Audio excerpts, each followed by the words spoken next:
Hello everyone, I am Surrender Reviews and I'm back, and I'm ready to look at some more Generation 1 Transformers. But before I get started, make sure to like, comment, subscribe, and if I can't convince you, perhaps this picture of my cat will convince you. And, random fact about my cat society is that they use the Batmobile for the driver's test. But without further ado, let's get into this! So, the first episode we're gonna look at is Carnage on C Minor, where there's a lot of carnage on this one planet where the people sing for speaking. But without further ado, let's get into this! So, the episode starts out with the Decepticons trying to have some engines on a comet so that they can launch it towards Metroplex.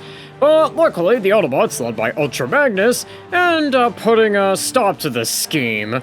But unfortunately, that comet is actually heading towards another planet, and that planet is inhabited. So the Autobots try to stop this comet, and the Decepticons try to stop them from stopping that comet, and, well, in the process, there is this giant sound that is made from that planet, and the comet is destroyed, and the Autobots and Decepticons crash land on that planet. Okay, right off the bat, I am going to mention that this episode's kinda notorious for having some, not that stellar animation. Yeah, now that I rewatched this episode, I've realized just how, hilariously obvious the, mistakes are.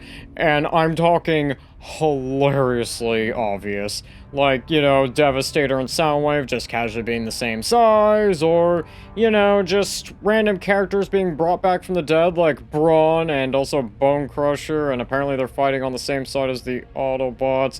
And, you know, this episode kind of looks like somebody really was either just really lazy, or like somebody just... or like the screen testing team was probably just running for lunch or something like that, so just try ignoring the animation errors as best as you can, even though that actually, come to think of it, I don't think you can. And I guess I kind of like the episode a bit more for all the glorious animation errors. Anyways, so Galvatron has the idea of maybe using the Harmony to destroy the Autobots, but unfortunately he's caught in the middle of a battle, and realizing that maybe he should do something to wrap up the battle quickly, decides to take Soundwave to go find the Harmony, and Ultra Magnus, along with Blaster and Broadside, ends up going and following them to go find the band leader. And, well, the band leader tells them that, yeah, one of the members quit, and, well, they're gonna have to go find her to get the full Harmony, and Galvatron also knows about this. And Galvatron proceeds to bury the Autobots, and he also ends up, destroying them temporarily. But luckily for the Autobots, well, the, singing people end up, reviving them, and, are now a bit more willing to help them because, you know, Decepticons are not really great with, being guests. And meanwhile, with Galvatron and Soundwave, well, they end up convincing that other person to, give them her part of, that Harmony, but unfortunately they only have part of it, and it turns out that's in 3 parts, so they have to get the other 2 parts from, you know, those 2 people. Anyways, so Galvatron's luck is pretty good today because he ends up being able to get the second formula surprisingly quickly. And, well, the Autobots get beaten back pretty badly, and they end up also kind of having one of the people there die, but luckily he is revived, and Galvatron went off to go get the final part of the Harmony. And unfortunately, Galvatron ends up getting the final part of the Harmony because, well, the singing people tried to defend themselves from the Decepticons, and the Autobots there also get beaten pretty badly as well. And Galvatron's currently going to Earth with the Harmony to destroy Metroplex.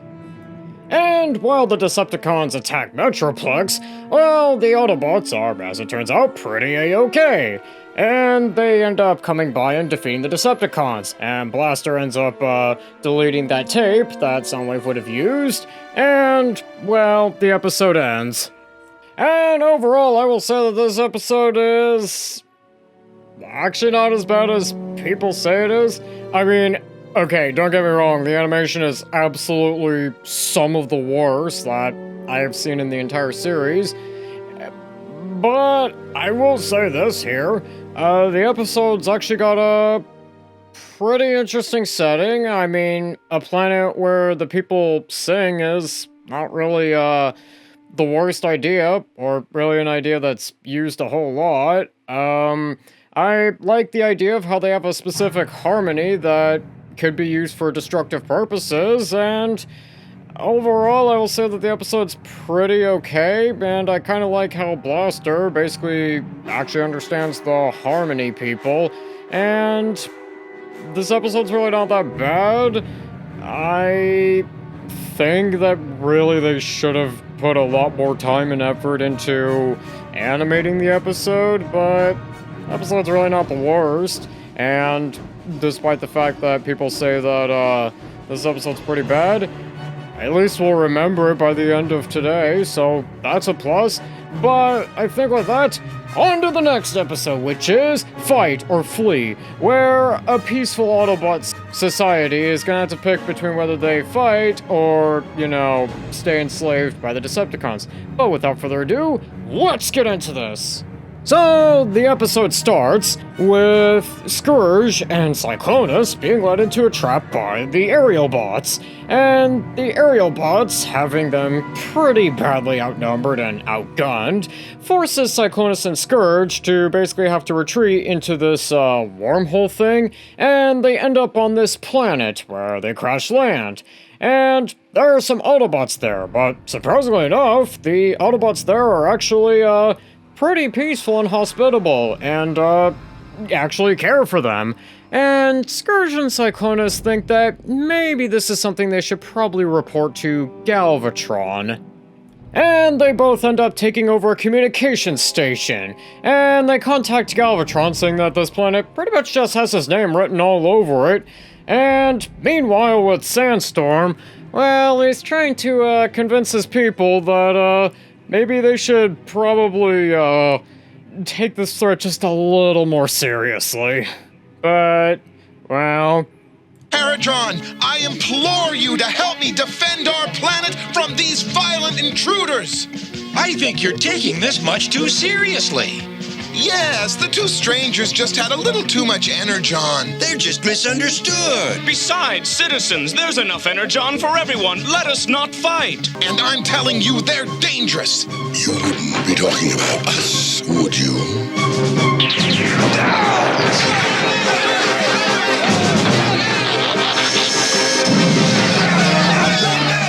Don't worry, we do not intend to hurt you.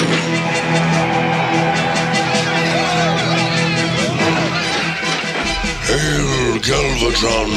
Kneel to your new leader. But this is a democracy. I don't have to bow to anyone. Before a society can move forward, all must agree on the rules. Now kneel! What about Sandstorm? He is only stunned. As soon as he regains consciousness, we'll talk with him. Help him understand us. Which, I actually really like this scene because it shows that, this Autobot civilization is filled with such pacifists that even when a bunch of outside invaders, like the Decepticons, come in and invade and show what their intentions are, they just are not really willing to grab arms and fight the Decepticons. They're so easy to basically dominate, which really makes it, especially later, a lot more impactful when they are forced to fight or, you know, stay subjugated by the Decepticons. And I also really like how this Autobot civilization is actually surprisingly more prosperous than the one on Cybertron. You know, them not having to fight a war and all, and them honestly focus more on internal development, which I really like. Anyways, So Sandstorm manages to escape from that Decepticon prison, and he manages to successfully escape from that planet. And, well, he ends up traveling through the wormhole where he gets picked up by the Autobots, and he explains a bit more about that world. Damn it. There is no planet called Paradron. Tell us the truth. I promise you I'm not lying. I don't know how to tell you this, Cup, but the detector says he's not lying. Let's hear the story from the beginning. Our forefathers fled Cybertron during the Fourth Great War. In order to find a peaceful planet where they would never be found, they went through the vortex. That's why it's not on any of your star charts. Anyways, so the Autobots come up with a plan to liberate that planet, and the Decepticons are, as usual, not really that great rulers over their conquered people, and the Autobots come in, but it seems like their ship actually gets destroyed by the Decepticons. But luckily, the Autobots are A-OK, as that was actually part of the whole plan. And Sandstorm and Rodimus Prime decide to go liberate the Autobot slaves, and we get this scene here.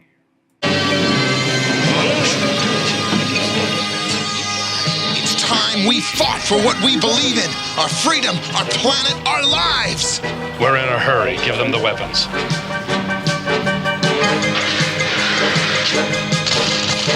We don't believe in fighting. You know what the ancients taught us, Sandstorm? Fighting only begets more fighting. The Decepticons are using our energon to destroy. Believe me, our forefathers would take up arms and fight. We don't have time for this. Either fight or flee.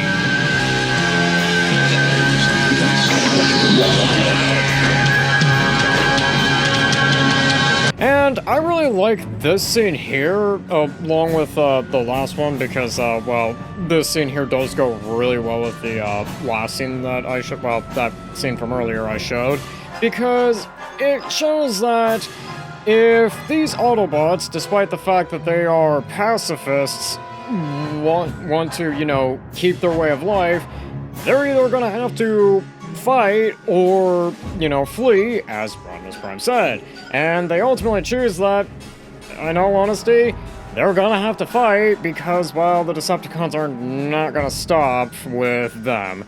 Anyways, so the Autobots, led by Ultra Magnus, end up trying to go take the second objective, but they are, not able to get there, so they realize that they actually have to destroy the planet before the Decepticons, you know, can fully control it, because if the Decepticons fully control it, then pretty much the entire galaxy is at risk.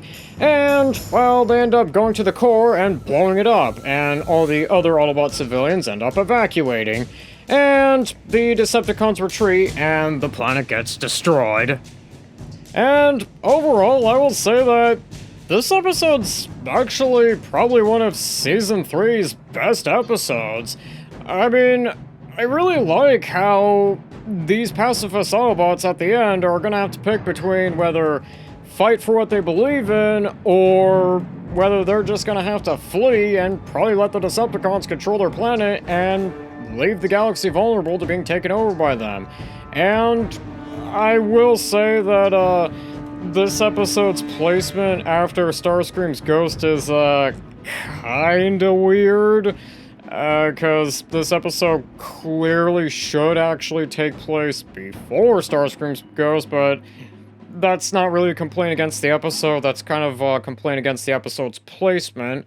But I also really like how this episode basically does what Sea Change should have done. And overall, I highly recommend this episode. This episode is really good. But I think with that, that's gonna do it for today. Don't forget to like, comment, subscribe, and I'll see you on the next one.